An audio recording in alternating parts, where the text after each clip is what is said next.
किसने नीतीश पर दबाव डाला राज्यसभा जाने को लेकर? सहयोगी दल बीजेपी है। आज का लोजपा रामविलास जी की पार्टी का है। अरे नाम तो हम ही दिए थे उस पार्टी का। तो बताइए, 2 साल में चुनाव होता है, 2026 में है, फिर 2028 में होगा, 2030 में होगा। ओरमा ग्रुप, जो सोचता है वो करता है।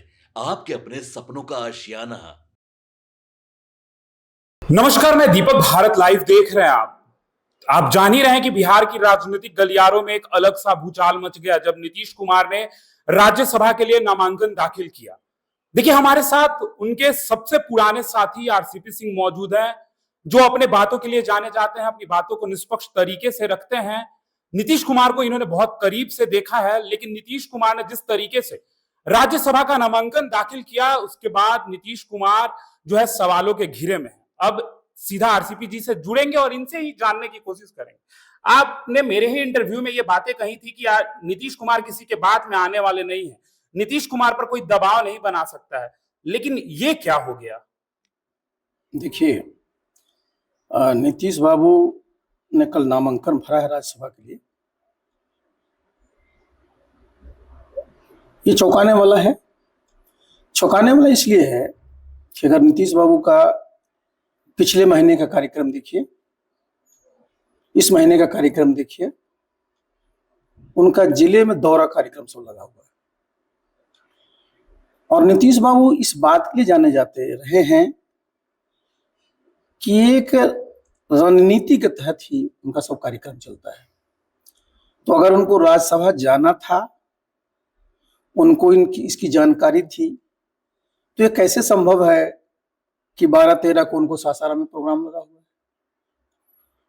तो मैं तो उनके साथ 25 वर्षों तक रहा हूं और उनका जो योगदान एक सांसद के रूप में, एक मुख्यमंत्री के रूप में जो रहा है, उससे सब अवगत हैं। भाई, आज आप देखते हैं कि रेलवे में 16 जोन है।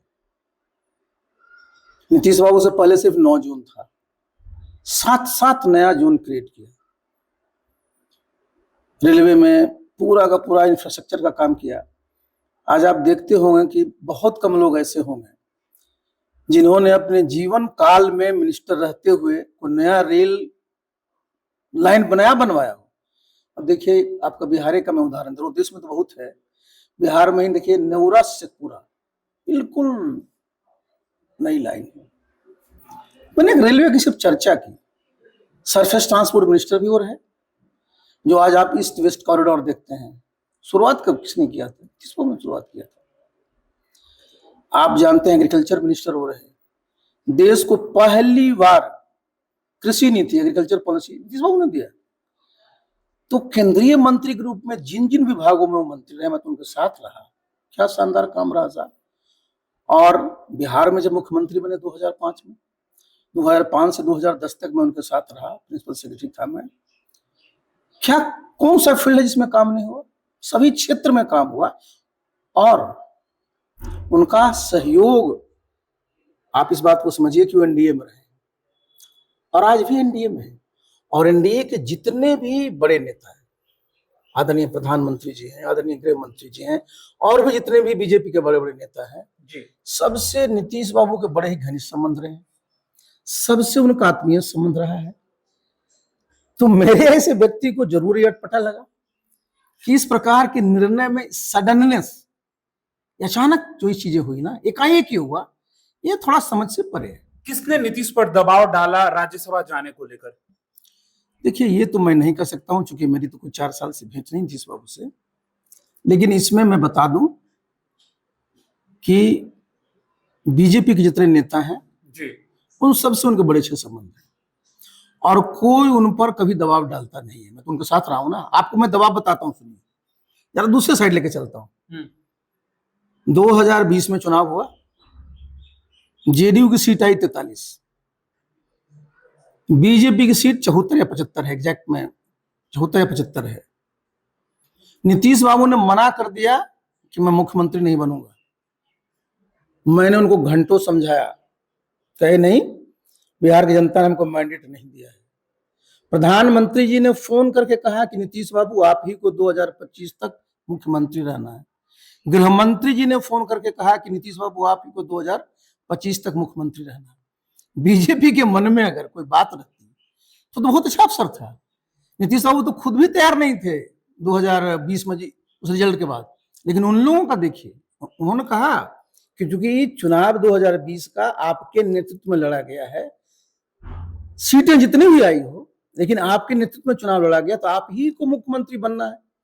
जब 43 पर उन्होंने मुख्यमंत्री बनाया तो भाई अभी तो मुख्यमंत्री बने 3 महीना ही हुआ है, कोई ज्यादा तो हुआ नहीं था। सर इस बार तो उसमें देखिए मैं बता रहा हूँ भाई, मैं दोष किसी पर नहीं देता हूँ क्योंकि मैं जानता नहीं हूँ, लेकिन जरा समझिए, मैं तो जनता दल में रहा हूँ, मैं उस पार्टी का महासचिव संगठन भी रहा, राष्ट्रीय अध्यक्ष भी कुछ दिनों के लिए, कुछ महीने के लिए रहा।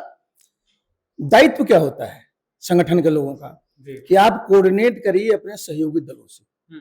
सहयोगी दल बीजेपी है, आज का लोजपा रामविलास जी की पार्टी का है, तो कोऑर्डिनेशन का काम किसका होता है? जो संगठन के लोग रहते हैं। तो कोऑर्डिनेटर होता है उसका क्या होता है कि आप नीतीश बाबू की बात उनको बताएं, उनकी बात उनको बताएं, ये ना होता है जी। और अच्छा कोऑर्डिनेटर कौन होता है? जब दोनों में बिल्कुल समन्वय अच्छा रहे। जी। तो कहीं ना कहीं जिन लोगों ने कोऑर्डिनेट किया है जेडीयू की तरफ से, मैं किसी को मैं जानता नहीं हूं, लेकिन निश्चित रूप से वो सफल रहे, क्योंकि आप भूंजा पार्टी की बात कर रहे हैं। अरे नाम तो हम ही दिए थे उस पार्टी का, जो जिसकी चर्चा आप कर रहे हैं ना, भूंजा पार्टी का नाम देने वाले आरसीपी हम सिंह हैं। लेकिन हम उस पर हम किसी व्यक्ति के नाम की बात में नहीं बोल रहा हूँ, क्योंकि कौन है मैंने सर भूंजा पार्टी में? सुनिए, मैं किसी का नाम नहीं कभी लेता हूँ। अब मेरे सबसे अच्छे संबंध है। तो आपने क्यों भूंजा पार्टी नाम क्यों दिया आरसीपी जी ने? मैं जिस बात की चर्चा मैं कर रहा हूँ, जरा समझिए, हम बहुत जरा समझिए, बहुत सबसे इंपॉर्टेंट बात जी। नीतीश बाबू बिहार के मुख्यमंत्री हैं, आज तो हैं ही वो। भाई सहयोगी दल से कोऑर्डिनेट करने का काम किसका है? जिसका भी हो। तो भाई उनकी ये विफलता है ना कि आप अपने नेता को पहले से नहीं बता पाए कि भाई हम लोग को होली के दिन चेंज ऑफ गार्ड करने की नौबत आ सकती है। अगर ये आता तो बिहार के जितने जनता तो छोड़ दीजिए, उनके पार्टी जितने कार्यकर्ता है उनको तो पता रहता ना कि हमारे नेता को राज्यसभा जाना है। राज्यसभा लोग सुनिए जरा, राज्यसभा जाता तो लोग खुशी होती है ना। मुख्यमंत्री जी को राज्यसभा, और क्या हो रहा है कि ट्वीट उनका दिखाया जा रहा है कि मुख्यमंत्री जी का एक ट्वीट है कि उनकी दिली इच्छा है कि मैं संसद के दोनों सदनों में जाऊं। तो बताइए 2 साल में चुनाव होता है, 2026 में है, फिर 2028 में होगा, 2030 में होगा, और विधानसभा कब तक है? 2030 तक। तो अगर हम उसी को ले लें कि नीतीश बाबू की भावना का ही सम्मान करना था तो 2030 के चुनाव में भेजते हैं राज्यसभा में। अभी तो चुनाव हुआ है भाई, अभी 3 महीने हुआ है जी। अभी क्यों कर दिया?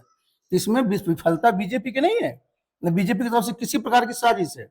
ये विफलता इनके दल के उन लोगों के साथियों की है जिनको ये जिम्मेवारी थी केंद्र से और अपने सहयोगी दलों से समन्वय करना। आपके सपनों को हमने सजाया है, ई होम्स पैनोरमा को हमने बनाया है। ई होम्स मेरा एक सपना था जिसपे मैं पिछले 4 साल से काम कर रहा था। हमने जो बनाया है वो सबने है माना। ई होम्स पैनोरमा में हो आपका भी आशियाना। और फाइनली हमने 2021 में इस प्रोजेक्ट को लॉन्च किया। बहुत लोग अप्रिशिएट कर रहे हैं कि पूर्णिया जैसे शहर में, बिहार के, एक तो बिहार की बात करें उसमें भी पूर्णिया जैसे छोटे जगह में इस तरह का लाइफस्टाइल देना, ये सुन के हम लोगों को बहुत अच्छा लगता है। ई होम्स में हमने कुछ और भी किया है, जैसे हम जिस जगह में रह रहे हैं हमारे फैमिली सिक्योर हो, उनको सिक्योरिटी का ध्यान में रखा है। आपकी सुविधा और सुरक्षा आपके लिए खास है, ये आपका विश्वास है। इसमें आर्टिफिशियल इंटेलिजेंस का 7 लेयर सिक्योरिटी का हमने इस्तेमाल किया है। लस ग्रीन कैंपस को बनाया है, यदि हमारा बाउंड्री वाल है तो वो वर्टिकल गार्डन है। ये जितनी भी फैसिलिटी होता है एक इंटरनेशनल टाउनशिप में ई होम्स है, ये हम लोग विश्वास नहीं कर पा रहे हैं। जो भी हमारे मित्र दोस्त या जो भी हमारे बाहर के बाहर आते हैं तो हम लोगों को बहुत अच्छा सुनने को मिलता है और बहुत अच्छा क्रेडिट मिल रहा है। वो सारा हमने सिर्फ एक बिल्डिंग नहीं बनाया, हमें एक बहुत अच्छा लाइफस्टाइल दिया ई होम्स में, और मेरा एक सपना था जिसको मैं आज फुलफिल होते हुए देख रहा हूँ। ये आपका आवास है। ई होम्स पैनोरमा में अब आपका निवास है। E homes Panorama, luxurious lifestyle redefined. Panorama group, जो सोचता है वो करता है। अगर ये वीडियो पसंद आई और वह बिहार के राजनीति और बिहारियत से सरोकार रखेनी तो सब्सक्राइब बटन दबा के चैनल के सब्सक्राइब कर ली। ओजे एगो घंटी बा, ओकरा बटन दबा देला से कुल सटीक और मारक खबर रुआ मुफ्त में मिल जाई। अगर रुआ पत्रकारिता के हमनी के नया प्रयोग में सहयोग कर चाहतानी तो ज्वाइन बटन दबा दी। पेटीएम नंबर नोट कर ली 9386816700।